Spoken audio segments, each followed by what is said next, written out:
사실 신앙에 있어서 너무 중요한데, 그리스도인에게 있어서 너무 중요한데 너무 간과되고 또 소홀히 여겨지는 게 있습니다. 사실 이게 본질인데, 본질은 우리가 소외되고 소홀히 여긴 채 비본질적인 것에 너무 매달려서 마치 그것이 신앙의 정수인 양 살아가는 경향성이 너무 많이 있습니다. 오늘은 너무 중요한데, 이게 사실은 진짜 본질인데 이것을 우리가 좀 소홀히 여기고 있는 그 부분을 우리가 다시 한번 짚어 보려고 합니다. 사실 비그리스도인과 차이나게 하는 가장 그리스도인다운, 그리스도인의 본질이라고 할 수 있는 차이점이 있다면 바로 그리스도인은 새 사람이라는 것입니다. 새 사람, 새 사람이라는 거예요. 새 마음을 가진 새 사람. 우리가 읽지는 않았지만 10절에 보면 이런 말이 있습니다. 10절 같이 한번 읽어볼래요? 시작. 새 사람을 입었으니 이는 자기를 창조하신 이의 형상을 따라 주시게까지 새롭게 하심을 입은 자니라. 이게 그리스도인이에요. 그리스도인은 한마디로 어떤 사람이냐? 그리스도인을 가장 그리스도인답게 표현할 수 있는 말이 뭐냐? 누군가가 그리스도인은 어떤 사람이에요? 라고 묻는다면 성경으로 표현할 수 있는 가장 좋은 표현 중에 한 가지가 뭐냐면 새 사람이라는 거. 고린도후서에는 뭐라고 표현해요? 새로운 피조물이라고 표현하고 있습니다. 새 사람, 새로운 피조물. 신자는 이전과는 다른 전혀 새로운 존재가 된 사람이에요. 그러니까 겉모습만 어떤 행위 몇 가지가 달라진 게 아니라 내면 내에서부터 마음부터가 달라진 새로운 사람이에요. 바뀌었다, 변화되었다라고 표현하기도 하는데 이것도 어떻게 보면 성경적으로 부적절한 표현이에요. 그리스도인은 바뀐 사람, 달라진 사람이 아니라 새로운 사람이에요. 이전 것이 이렇게 좀 변화되었다는 게 아니라 이전 것은 없어지고 전혀 새로운 사람이 된 거예요. 단지 외모는 똑같다 보니까 우리가 그 사람이 그 사람이고 별로 달라지지 않은 것처럼 보이지만 신앙인을 가장 신앙인답게 하는 신앙인의 가장 정수요 본질은 뭐냐? 그리스도인은 새 사람이라는 거예요. 예전의 사람은 어떻게 됐을까요? 예전의 사람은 성경의 표현을 빌리면 죽었어요. 죽었어요. 옛 사람은 죽었고요. 지금 이 사람은 어떤 사람이에요? 새 사람이에요. 예전 사람이 아니에요. 새 사람이에요. 몇 가지 달라진 게 아니에요. 완전히 새로워졌어요. 그러니까 마음도 새로워졌고 본질이 새로워진 거예요. 그가 그리스도인이에요. 이 사람을 뭐라고 성경에 표현하냐면 거듭난 사람이라고 그래요. 다시 태어났다는 거예요. 새로운 사람으로. 그러니까 여러분, 그리스도인은 달라진 사람이 아니에요. 변화된 사람이 아니에요. 그 표현이 완전히 틀린 것은 아닌데 어떤 것을 표현하는 한 방법일 수는 있지만 본질적으로 그리스도인을 설명해 줄 수 있는 표현은 아니에요. 그리스도인은 달라진 사람이 아니에요. 뭔가 행동이 변화된 사람이 아니에요. 그리스도인은 새로운 사람이에요. 만약에 제가 새로운 사람이 되었다면, 제가 진짜 그리스도인으로 거듭났다면 예전에 김경식이라는 사람은 죽었어요. 없어졌어요. 전혀 새로운 사람이 된 거예요. 전혀 새로운 사람이 나예요. 이런 새로워진 사람에게 나타나는 여러 가지 특징들이 있는데 오늘 우리가 다루고자 하는 한 부분이 뭐냐면 이게 바로 새 마음에게 새로운 마음을 가진 새로운 피조물이 되었다는 것이고 그 새로운 마음에 부여된 새로운 성품이라는 것입니다. 그래서 그리스도인은 새로운 성품을 가진 사람이에요. 예전에 이런 성품이 남아있는데 이 성품이 사실은 조금 바뀐 게 아니라 새로운 성품이 된 거예요. 마치 뭐가 같냐면 내 안에 새로운 어떤 예전에 피가 다 빠져지고 새로운 피가 수혈된 것 같은 새로운 피가 된 것 같은 새로운 존재가 된 거예요. 예전에 나의 영혼은 죽었고요. 새로운 영혼이 거기에 하나님께서 이식시킨 거예요. 그래서 그리스도인에게는 새로운 성품이 주어졌어요. 오늘 12절을 다시 보세요. 12절에 보면 이런 표현이 있죠. 제가 한번 읽어볼게요. 그러므로 너희는 하나님이 택하사 거룩하고 사랑받는 자처럼 이라고 되어 있습니다. 거기다 줄을 꺼놓으셔도 좋아요. 하나님이 택하사 거룩하고 사랑받는 자. 누굴까요? 우리예요. 그런데 사실은 우리 이전에 예수 그리스도를 말해요. 하나님이 택하사 거룩하고 사랑받는 자. 예수 그리스도예요. 근데 이 표현이 또 누구를 가리킨다고요? 우리를 가리켜요. 왜 예수님을 가리키는 표현이 우리를 가리키는 표현으로 바뀌었을까요? 우리를 가리키는 표현도 될까요? 그렇죠. 예수님의 그 모습, 예수님의 그 마음, 예수님의 그 새로운 성품, 예수님의 새로운 본성이 우리 안에 이식되었기 때문에 이제 우리는 누구가 된 거예요? 예수님, 또 다른 예수님이 된 거예요. 그래서 우리를 뭐라고 불러요? 예수님이라고 부르는 건 아니고요. 그리스도인이라고 불러요. 뭐라고 부른다고요? 그리스도인. 무슨 뜻이에요? 그리스도의 사람이라는 뜻이에요. 그리스도와 같아진 사람. 그리스도처럼 된 사람. 그리고 우리를 또 뭐라 불러요? 하나님의 아들이라고 불러요. 그래요, 안 그래요? 원래 하나님의 아들은 누구세요? 예수 그리스도예요. 그런데 우리를 왜 하나님의 아들이라고 그래요? 우리가 예수님처럼 되었기 때문에. 우리 안에 예수님의 마음이 이식되었고 예수님의 영혼, 예수님의 모든 것들이 우리 안에 이식되었기 때문에 하나님이 우리를 보셨을 때 우리를 누구처럼 보는 거예요? 예수님처럼 보는 거예요. 그 다른 표현이 오늘 본문에 나오는 거예요. 예수님처럼 본다는 것을 오늘 12절에 뭐라고 표현했어요? 하나님이 택하사 거룩하고 사랑받는 자처럼 이라는 표현이에요. 무슨 말인지 아시겠죠? 그래서 우리는 전혀 새로운 존재가 된 거예요. 새로운 피조물이 되었고 새로운 마음을 가지고 있고 그 새로운 마음에 새로운 성품이 부여되었어요. 그래서 성경이 뭐라고 말해요? 그러므로 너희는 하나님이 택하사 거룩하고 사랑받는 자처럼, 즉 다른 말로 하면 그리스도처럼 긍휼과 자비와 겸손과 온유와 오래 참음을 옷 입고 라고 되어 있어요. 여러분 다시 한번 규정합니다. 정확하게 규정해요. 그리스도인은 새로운 사람이 된 존재예요. 새 사람이 된 존재예요. 그리스도는 예수 그리스도처럼 된 존재예요. 그래서 그리스도인에게는 어떤 특징이 나타나요? 예수님의 특징이 나타나요. 예수님의 생각, 예수님의 마음, 예수님의 성품들이 그대로 녹아있고 그대로 묻어나고 그대로 드러나요. 그래서 그 사람이 말을 하고 생각하고 행동하면 마치 누구처럼 보여요? 예수님처럼 보이고 예수님처럼 느껴지는 거예요. 그래서 예수님을 아는 사람이, 예수님을 만난 사람이 그 그리스도인을 딱 보면 야, 너는 꼭 누구 닮았다? 예수님 닮았다. 꼭 예수님이 하는 것처럼 하네? 왜 그래요? 예수님의 생명을 받은 자니까. 예수님의 마음을 받은 자니까.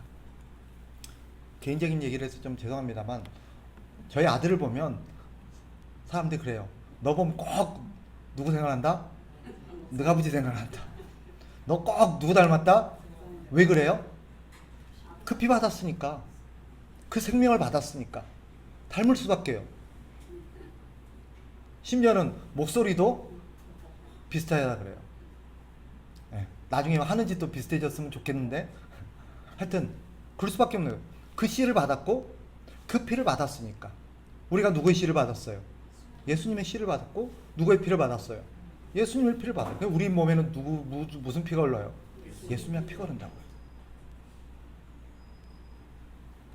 그러니까 우리에게서 누가 드러날 수밖에 없어요? 예수님이 드러날 수밖에 없는 거예요.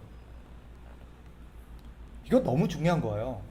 어떤 사람들은 그리스도인답다, 그리스도인과 같다, 그리스도인을 규정하고 그리스도인을 설명하고 그리스도인을 얘기하는데 자꾸 어떤 행위를 얘기해요. 교회 다닌다, 기도를 한다, 전도를 한다, 성경을 읽는다, 아니면 교회에서 하는 여러 가지 어떤 활동들을 한다. 이걸 가지고 그리스도인답다, 그리스도인이라고 규정을 하고 그리스도인으로서의 어떤 정체성을 논해요. 근데 죄송한 얘기인데 이건 거듭나지 않은 사람도 할 수 있어요. 거듭나지 않은 사람도, 새로운 피조물이 되지 않은 사람도 교회만 어느 정도 다니면 다 흉내낼 수 있고 할 수 있는 거예요. 그래서 교회는요, 두 부류의 사람이 있어요. 거듭난 사람과 거듭난 사람처럼 보이는 사람.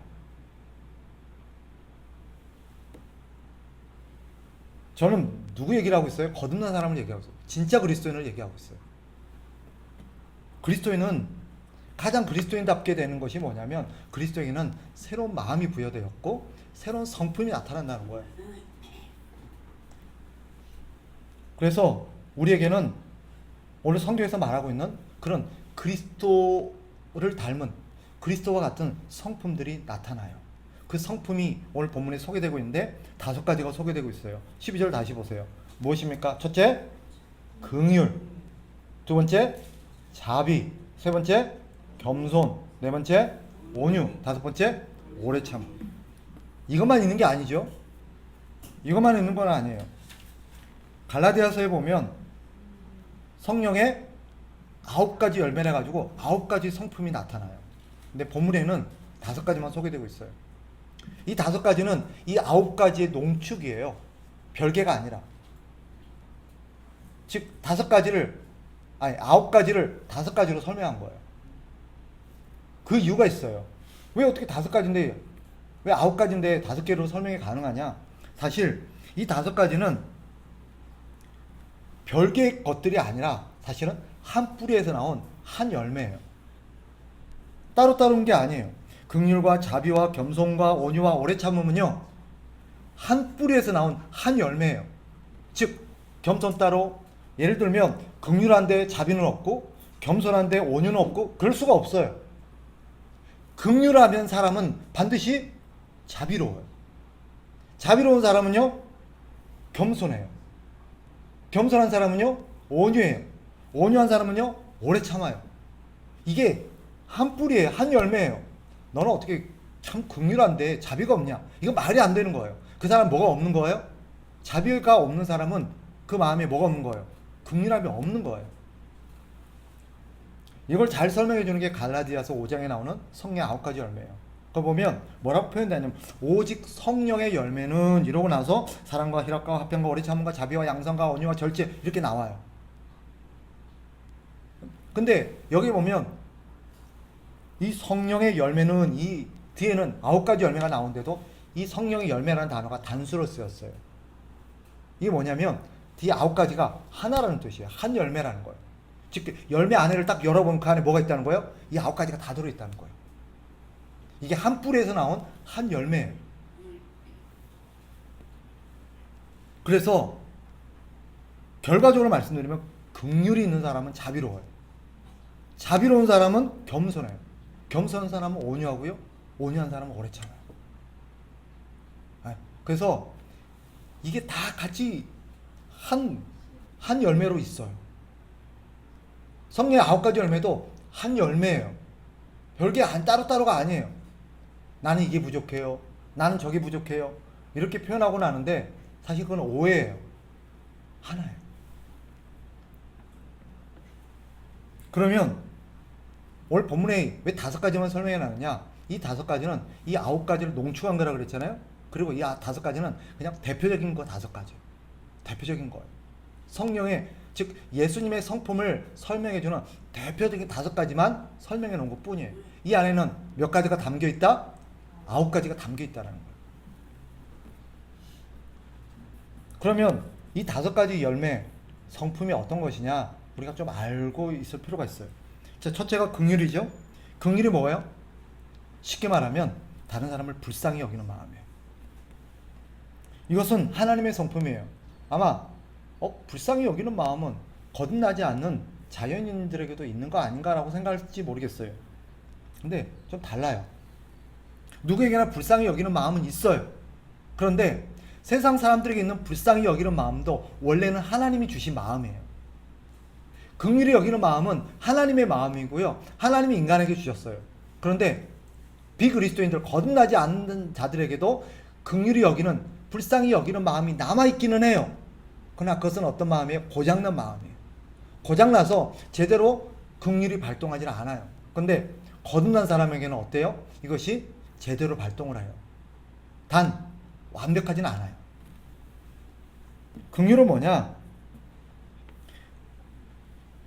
다른 사람을 불쌍히 여기는 마음인데 그저 불행을 겪고 있고 슬픔을 겪고 있는 사람들에 대한 동정적인 마음 이상이에요. 성경이 말하는 하나님께 있는, 예수님께 있는 긍휼의 마음은 뭐예요? 심지어 자기를 대적하고 자기를 미워하고 죄를 짓고 악을 일삼는 사람들에게도 나타나는 마음이 긍휼이에요. 이 그리스도인들에게는 그런 마음이 있어요. 죄를 짓고 나쁜 짓을 하고 막 악을 일삼고 살아가는 사람들, 일반 사람들은 그런 사람 보면 어떨까요? 저런 사람들 하나님 뭐 하시나 안 잡아가고 이런 마음밖에 없어요. 근데 그리스도인들의 마음에는요, 그런 악을 일삼고 죄를 지은 사람들에게도 어떤 마음이 나타나요? 불쌍히 여기는 마음이 있어요. 참 불쌍하다. 저 사람도 하나님 믿고 거듭나서 새 사람이 되었으면 좋겠다는 마음이 있는 거예요. 착하게 살았으면 좋겠다는 마음이 있는 거예요. 그래서 그 긍휼함 때문에 그 사람에게 사랑이 베풀어지는 거예요. 심지어 자기에게 악을 일삼고 자기를 아프게 하고 실망시키고 배신하고 자기를 미워하는 사람에게도 불쌍히 여기는 마음이 나타나요.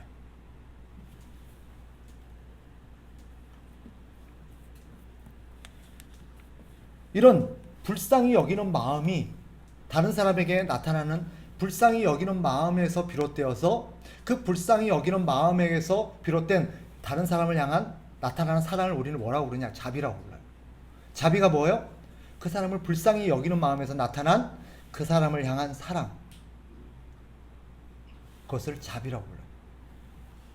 자비는 다른 사람에게 불쌍히 여기는 마음을 나타내는 거예요.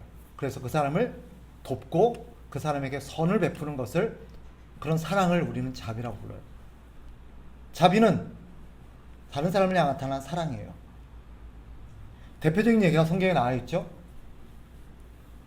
뭐냐? 선한 사마리아인의 이야기예요. 이 선한 사마리아인이 여행 중에 어떤 사람을 만나게 돼요? 강도 만나서 죽어가고 있는 사람을 봐요. 그 사람을 보자 어떤 마음이 나타나요? 안에 긍휼히 여기는 마음, 불쌍히 여기는 마음이 나타나요. 근데 그 불쌍히 여기는 마음이 어떻게 나타나요? 그 사람을 향한 자비, 사랑으로 나타나요. 그래서 그 사람을 데리고 주막으로 데리고 가서 그 사람을 씻겨주고 치료해주고 돌봐주고, 그죠? 자기는 또 길을 떠나야 되니까 그 주인에게 돈을 주면서 이 돈 가지고 이 사람 좀 잘 치료해달라고, 돈이 더 들면 내가 돌아오는 길에 들러서 내가 돈을 더 주겠다고, 이렇게 하면서 그 사람을 도와주는 마음, 그런 그 사람을 향한 사랑과 선을 뭐라고 불러요? 자비라고. 자비가 가능한 게 뭐 때문이에요? 그 안에 뭐가 있어서? 긍휼함이 있어서. 긍휼함이 있어서. 긍휼함이 없는데 자비는 절대 나타날 수가 없어요. 자비가 베풀어졌다는 건 그 안에 긍휼함이 있다는 거예요. 그러면 긍휼함이 있는 사람은 반드시 뭘로 나타나요? 자비로 나타나요. 이것은 우리 주님의 마음이죠. 예수님께서 이 선한 사마리아인을 보면서 이 사람이 자비를 베풀었다라고 말씀하셨어요. 그리고는 제자들에게 뭐예요? 뭐라고 말씀하세요? 너희도 가서 이와 같이 행하라라고 했어요. 자비를 나타내라는 거예요. 너희 안에 있는 긍휼을 가지고 다른 사람에게 자비를 나타내라. 사실 이것이 우리 주님의 마음이죠. 이 선한 사마리아인의 비유에 나오는 이 선한 사마리아인이 바로 우리 예수님이에요. 우리는 어떤 존재예요? 강도 만나서 죽어가는 그런 영혼들이에요. 그럼 우리에게 오셔서 사랑을 베풀고 자비를 베풀어 주신 선한 사마리아인이 예수님이세요.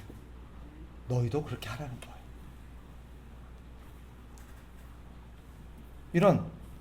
그러면 이런 긍휼한 마음으로 다른 사람에게 자비를 베풀 수 있는 그 이유가 뭐냐? 그 근원이 겸손해서예요. 겸손은 마음의 낮아짐이죠. 낮아진 마음을 겸손이라고 불러요. 신자의 긍휼과 자비는 겸손하기 때문이에요. 자기를 낮춘다는 게 뭐죠? 우리는 자기 낮춤을, 우리는 굽신굽신 거리는 거, 막 손을 비비는 거, 아니면 태도를 아주 이렇게 점잖게 하는 이런 걸 겸손이라고 생각하는데, 물론 겸손이 나타나는 하나의 제스처일 수는 있어요. 성경에 말하는 겸손이 아니에요. 성경에 말하는 겸손은 뭐예요? 자기를 낮추는 거예요. 낮춘다는 것은 자기 마음을 낮추는 거예요. 자기 마음을 낮춘다는 게 뭐냐? 자기 역시도 똑같이 하나님으로부터 뭐가 필요한 사람이라는 거예요? 긍휼과 자비가 필요한 사람이라는 것을 인정하는 마음이에요. 나도 누군가의 도움이 필요하고, 나도 하나님의 도움이 필요하고, 나도 하나님의 긍휼과 자비가 필요한 존재라는 자기 낮춤에서 비롯된 마음이 뭐예요? 긍휼과 자비예요. 이 세상 사람들의 긍휼과 도움과 나, 세상 사람도 다른 사람을 도와야 안 도와요? 도와요. 그런데 세상 사람들은 다른 사람을 도울 때 어떤 마음이 그 안에 작용하느냐? 내가 다른 사람을 도움으로써 나는 참 좋은 사람이야. 내가 다른 사람을 돕고 내가 저 사람을 돕는 거 보니까 나는 참 좋은 사람이야. 괜찮은 사람이야. 내가 저 사람보다 나아. 그리고 내가 저 사람보다 높고 월등한 위치에 있어. 라는 마음이 그 안에 깔려 있어요. 그래서 우리는 항상 보면 어때요? 다른 사람을 도우면서 우쭐해하는 마음이 있어요, 없어요? 있어요. 이것은 성경이 말하는 겸손이 아니에요. 근데 그리스도인은 똑같이 도우면서도 그 내면이 달라요. 우쭐하면서 나타나는 마음이 아니라 뭐 때문이에요? 하나님, 나도 저런 똑같은 사람입니다. 나도 저렇게 하나님 앞에 자비와 긍휼을 받은 사람이고, 계속적으로 받아야 될 사람이고, 나도 누군가에게 도움을 받아야 될 사람이고, 저 사람이나 나나 똑같이 도움이 필요한 사람이라는 자기 낮춤에서 나오는 것이 긍휼과 자비예요. 이런 긍휼과 자비는 바로 존재적인 낮아짐, 자기를 저 사람과 동일시 여길 뿐만 아니라 자기를 어떤 면에서 저 사람보다 더 낮추는 그런 마음에서 비롯된 거죠. 역시 우리 예수님을 닮은 마음입니다. 예수님이 이렇게 말씀하셨어요. 빌립보서 2장 5절부터 보면 너희 안에 이 마음을 품으라. 곧 그리스도 예수의 마음이니 그는 근본 하나님의 본체시나 하나님과 동등됨을 취할 것으로 여기지 아니하시고 오히려 자기를 비워 종의 형체를 가지사 사람들과 같이 되셨고 사람의 모양으로 나타나사 자기를 낮추시고 죽기까지 복종하셨으니 곧 십자가에 죽으심이라. 이게 뭐예요? 겸손이에요. 자기 낮춤. 다른 사람과 자기를 똑같이 여기는 마음. 네 번째 마음이 뭐냐? 온유예요. 온유. 온유는 뭐냐? 자기 마음을 통제하는 거예요. 온유가 뭐라고요? 자기 마음을 통제하는 거예요. 우리가 온유에 대해서 갖고 있는 오해가 뭐냐면 온유하면 뭐가 떠올라요? 부드러움. 그죠? 부드러운 성품. 친절한 성품. 이것을 온유라고 생각하는데 아니에요. 그건 친절함이죠. 온유는 뭐예요? 자기 마음을 통제할 줄 아는 거예요. 컨트롤할 줄 아는 거예요. 쉽게 말하면 불쾌한 일을 당했을 때도 보통 우리가 온유한 사람 우리가 생각할 때 보면 항상 그 사람은 예의 바르고 점잖고 화를 잘 안 내요. 그죠? 부드러워요. 온유의 한 부분이긴 해요. 그런데 왜 온유가 그런 마음을 나타내냐면 온유는 자기의 마음을 통제할 줄 알기 때문에. 그래서 이런 온유는요, 다른 사람을 향해서 자기의 감정을 함부로 막 감정적으로 드러내지 않아요. 자기 감정을 통제할 줄 알아요. 마음을 통제할 줄 알아요. 심지어 불쾌한 일을 당하고 억울한 일을 당하고 화가 났을 때조차도 온유는 어떤 마음이에요? 자기 마음을 통제할 줄 아는 마음이에요. 예수님의 성품이죠. 예수님이 뭐라고 말씀하셨냐면 나는 마음이 뭐하고? 온유하고 겸손하니. 나는 마음이 온유하고 겸손하니 나의 멍에를 메고 내게 배우라. 주님이 당신을 일컬어서 온유하였다고 하셨어요. 주님의 온유함이 어떻게 나타나셨어요? 십자가에서 자기를 향해서 욕하고 침뱉고 조롱하는 사람들을 향해서 그 온유함은 어떻게 나타나요? 그들을 향해서 용서로 나타나고 참음으로 나타나고 사람들은 자기에게 위해를 가하고 조롱하고 비난하고 욕했으나 예수님은 맞대어 욕하지 않으셨죠. 심지어 온유함은 어떻게 나타나셨어요? 그 사람들을 용서하며 하나님 앞에 기도함으로 나타납니다. 하나님, 저들을 용서해 주십시오. 저들을 불쌍히 여겨 주십시오. 이게 온유예요.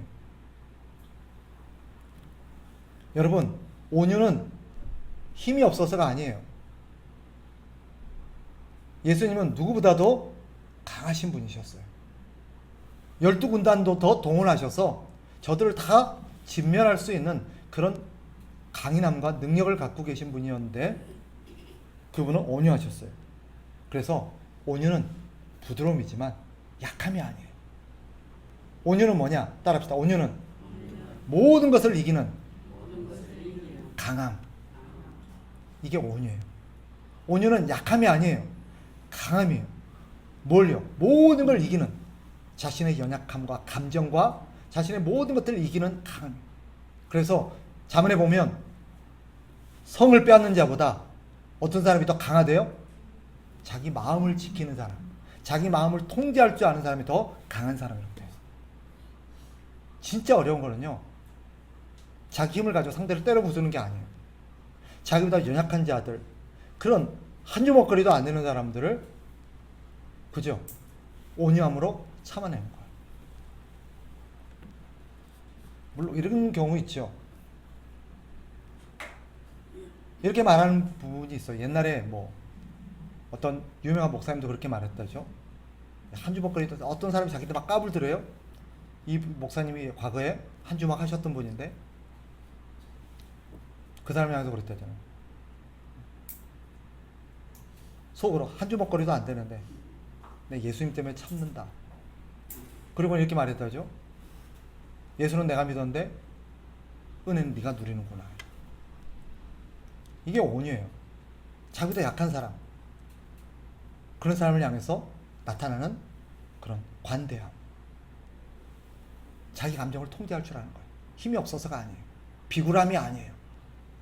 얼마든지 힘을 갖고 있는데도 자기 감정을 통제하는 거예요. 이게 온유예요.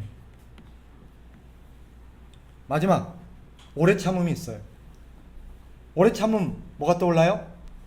오래 참음하면 오래 견디는 것을 우리가 떠올라요. 물론 결과적으로 견디는 거예요. 그러나 그저 오래 견디는 것을 오래 참음이라 말하지 않아요. 여기서 말하는 오래 참음, 다른 말로 인내는 선한 목적을 위해서 오래 참아내는 거예요. 쉽게 말하면 하나님을 위해서, 하나님의 영광과 하나님의 뜻을 이루기 위해서 오래 참아내는 마음, 오래 참아내는 것, 이걸 뭐라 그래요? 오래 참음, 인내라고 그래요. 이것은 자기 본성과 다른 거죠. 사람들은 사실 자기를 반대하고 자기를 괴롭히고 억울하게 만들고 부당하게 하면 참기가 쉽지가 않아요. 우리의 자연적인 성품으로는, 본성으로는 쉽지가 않아요. 그런데 그것을 참아내게 하는 것이 뭐예요? 하나님의 은혜예요. 예수님이 주신 성품 때문이에요. 그래서 오래 참음이 가능한 거예요. 이것은 거듭난 사람들에게 가능한 마음입니다. 거듭나지 않는 사람들은 오래 참음이 불가능해요. 아마 이렇게 생각하는 사람이 있을 거예요. 그 사람, 어떤 사람은, 내가 아는 어떤 사람은 교회 안 다니는데 엄청 잘 참던데, 자기 감정을 잘 통제하던데, 그럴 수 있어요. 그러나 그 사람이 참는 목적과 거듭난 사람이 참는 목적이 달라요. 거듭난 사람은 왜 참아요? 자기 유익을 위해서가 아니라 하나님의 뜻과 하나님의 영광을 위해서 참아요. 그런데 세상 사람들은 뭐 때문에 참아요? 자기 유익을 위해서 참아요. 자기 유익을 위해서.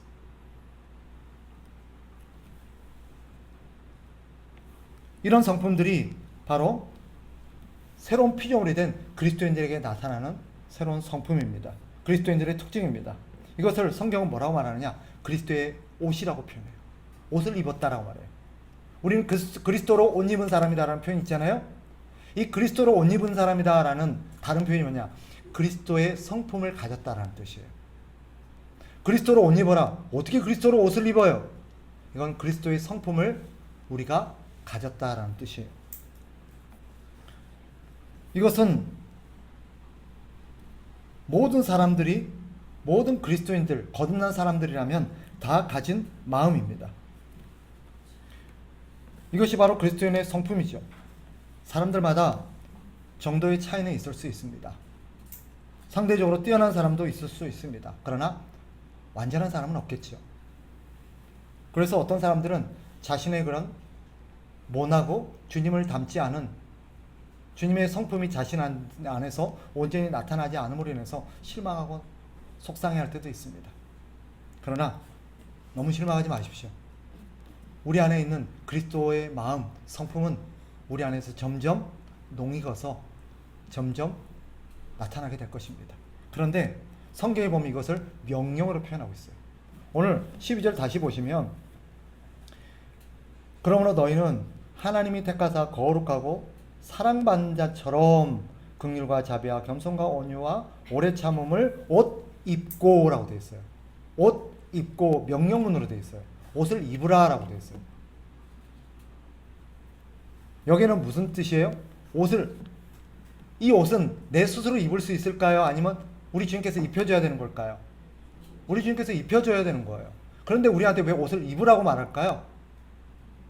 이 말은 너는 아직 입지 않았기 때문에 너는 입어야 된다는 뜻이 아니에요. 이것은 명령문이지만 히브리어 이 헬라어 문법은 우리가 갖고 있는 영어나 한국어 문법하고 좀 달라요. 명령문은 과거형이 될 수가 없어요. 그런데 이 헬라어 문법에는 명령문인데도 과거형이 쓰여져요. 이게 무슨 말이냐? 어떻게 명령문인데 과거형이 될 수 있느냐? 이게 무슨 뜻이냐면 너희는 이미 이 옷을 입었다라는 거예요. 그런데 또 입어야 된다는 거예요. 그러니까 입은 걸 보고 입으라는 건 또 뭐냐? 이것은 하나님께서 너희 안에 이미 이런 성품을 부여해 주셨다는, 이미 과거에. 언제? 예수 믿고 거듭나는 순간. 그래서 저와 여러분이 만약에 거듭난 사람이라면 우리 안에는 이미 그리스도의 성품이 입혀져 있어요. 그리스도의 옷이 입혀져 있어요. 우리 안에 성품이 있어요. 그런데 입으라는 건 뭐예요? 이런 성품을 밖으로 나타내라는 뜻이에요.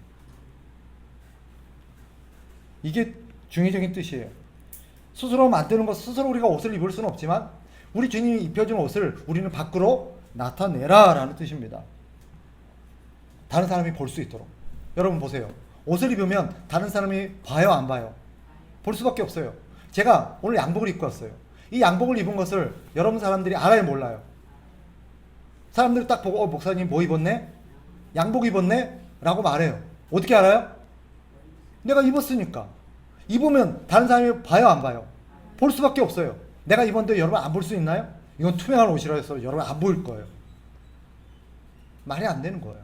내가 옷을 입었으면 여러분은 볼 수밖에 없어요. 예수님의 성품도 그러해요. 우리 안에 예수님의 성품이 입혀졌으면 다른 사람이 우리가 예수님의 성품을 받은 것을 볼 수밖에 없어요. 볼 수밖에 없어요. 그런데 사람들마다 정도의 차이가 있어서 어떤 사람은 많이 보여지기도 하고 어떤 사람은 적게 보여지기도 해요. 그런데 오늘 성경이 말해요. 이것을 옷 입어라. 다른 사람에게 보여줘라. 적극적으로 나타내라는 뜻입니다. 우리 안에 있는 것을 밖으로 끄집어내라는 거예요. 너희 안에 긍휼한 마음이 있는 것을 긍휼한 마음만 갖고 있지 말고 어떻게 하라는 거예요? 자비로 나타내라는 거예요. 나타내라는 거예요.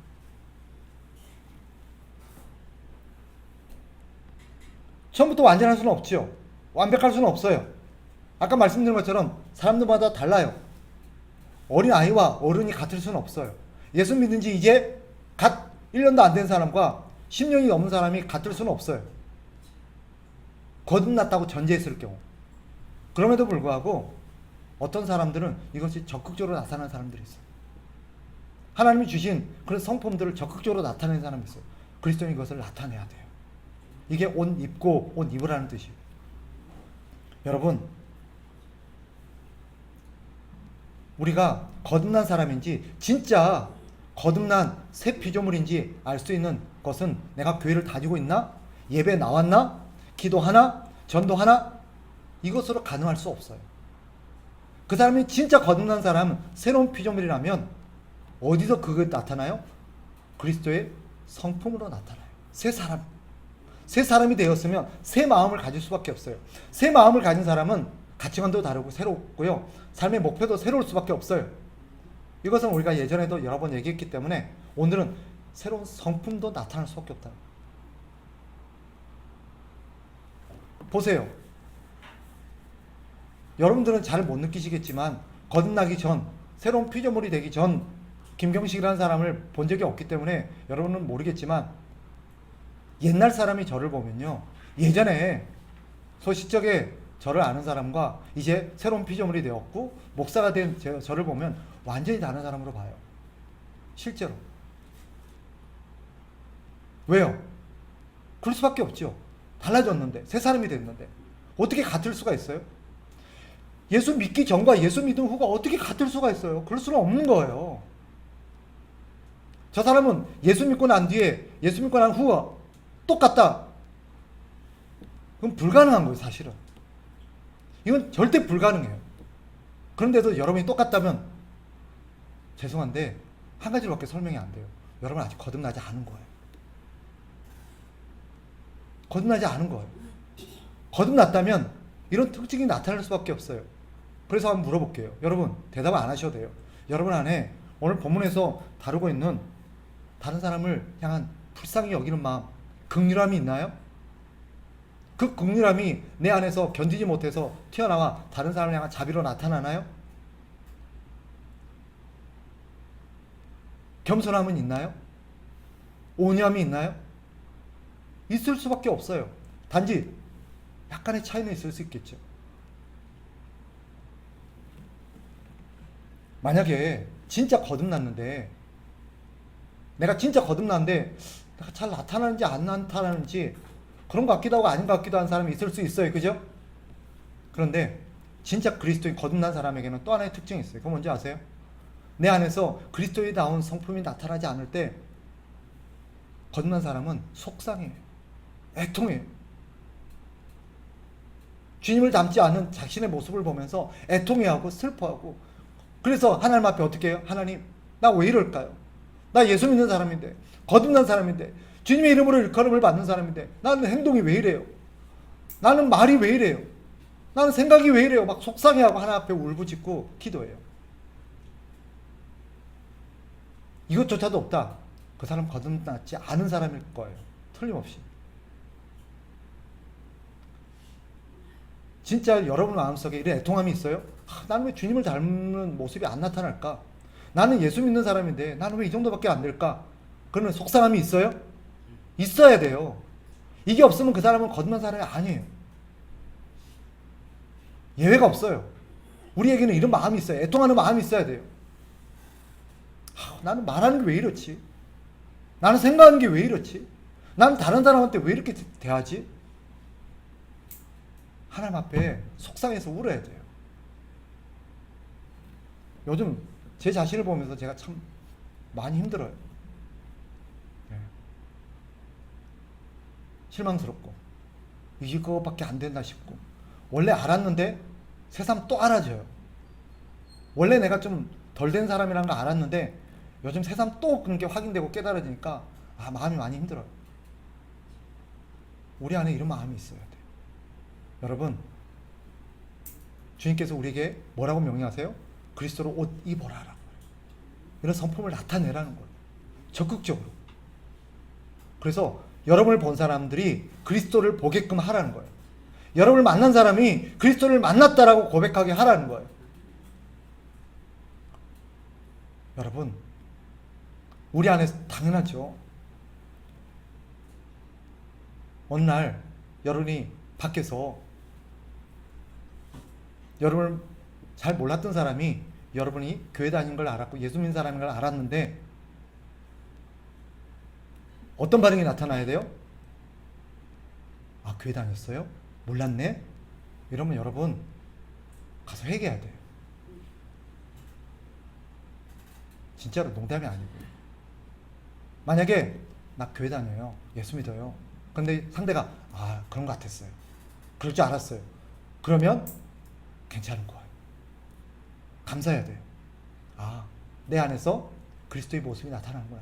사람들이 나를 예수 믿는 사람으로 이렇게 내 안에서 어떤 게 나타나는구나. 너 교회 다녔어? 몰랐네? 야, 너 교회 다녔구나. 이 안에는 어떤 말이 녹아있어요 지금? 교회 다니는 사람이 그래?